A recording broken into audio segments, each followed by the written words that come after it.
Hi, this is Chris, 24K on Instagram, 24K on Twitter, and 24K_lifestyle on TikTok. Please subscribe to the channel. We appreciate positive comments and, of course, thumbs up. Today we're looking at the ESL RiotPWR Lightning Connected Controller. So this is a mount that you can insert right into the controller. So you just pop that open right there, you set it in, and then here's a nice easy to move mounting bracket for your iPhone. So there we go right there.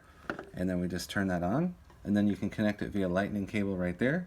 So it has power pass-through, and you can also charge right here. This is a lightning connector, so you plug your power adapter in here. And if you want to use wired headphones, you can plug it directly in there.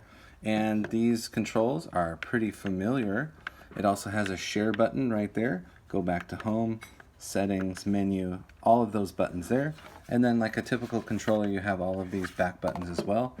Your L2, your R2, L1, R1. So all of those buttons are back here, just like a normal controller.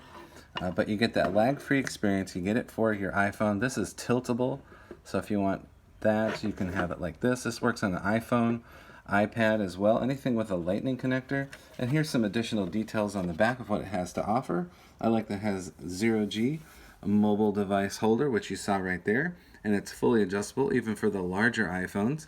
And it's a lightning connector for latency-free gaming, so that's cool. And it has that pass-through charging, so you can charge the device while using the controller as well. And the 3.5mm headphone jack, since you can't plug that in directly to the newer iPhones. They don't have that. You have that right here on the controller itself. And this is from ESL, and it's the RiotPWR Lightning Gaming Controller.